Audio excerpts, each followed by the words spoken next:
Unsurprisingly, the camping trip is definitely an enjoyable episode of the Doris Day Show, but it definitely did not age as well as it could have done. This is the 10th episode of the first season. This aired originally in December 1968. It's directed by Bruce Bilson.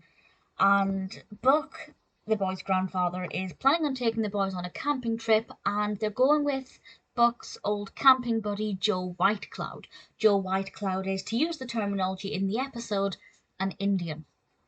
And the boys are kind of enthralled by this. They love learning about, his life and things that his grandpa or father, I believe, who was a chief, taught him. And the boys represent this really great enthusiasm. They're really fascinated by him and are really looking forward to spending time with him.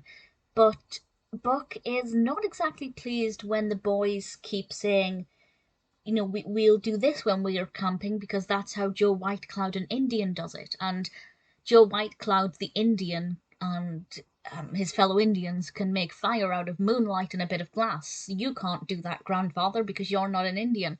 And it's a very Buck kind of takes offense to this, and it sparks a bit of a feud between Joe Whitecloud and Buck, and there are some important lessons to be learned.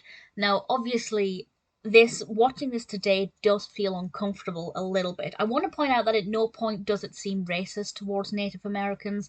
The boys, especially Billy and Toby, represent this youthful innocence. I guess there's no prejudice, there's no negativity. They don't feel any negativity towards Joe Whitecloud at all, and I think that that's obviously a fantastic attitude. And it's not that Buck is annoyed that Joe Whitecloud is Native American. They're good friends, they have been for a long time.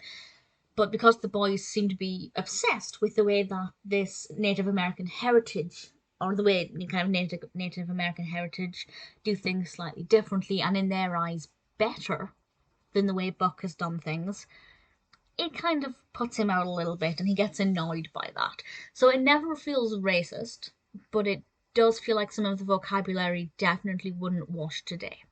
I feel like a lot of it would need a lot of fine tuning. But at the same time, the character of Joe Whitecloud is treated very well. He is a very likable character, and it's always Buck who is the one who is being immature and childish. Let's put it that way. Joe Whitecloud is actually a really brilliant character. I really like him a lot. He's played by Henry Corden. I thought he was a really interesting character, and I loved kind of the boys' enthusiasm for him and the way they were looking forward to going camping. And the lesson to be learned. So this is a spoiler. I'm going to discuss what the lesson is here.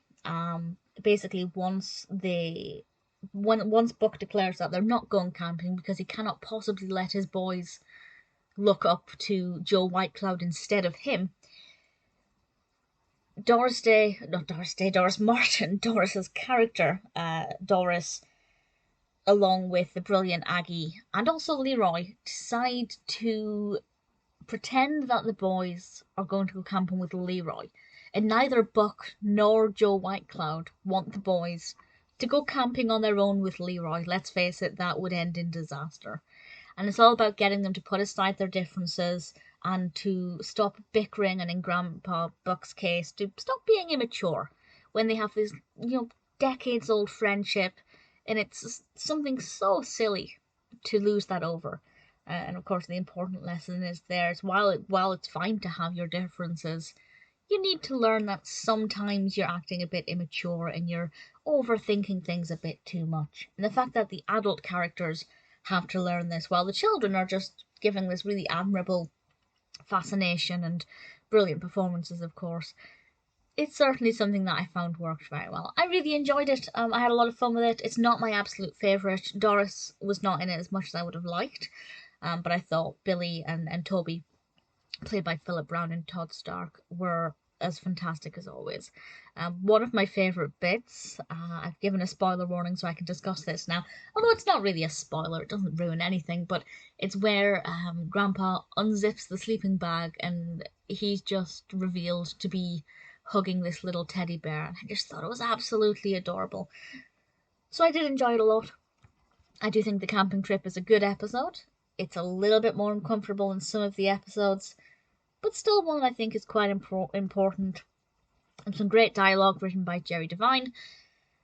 Definitely a fun episode with an important message, but not one that's withstood the test of time as well as some of the episodes.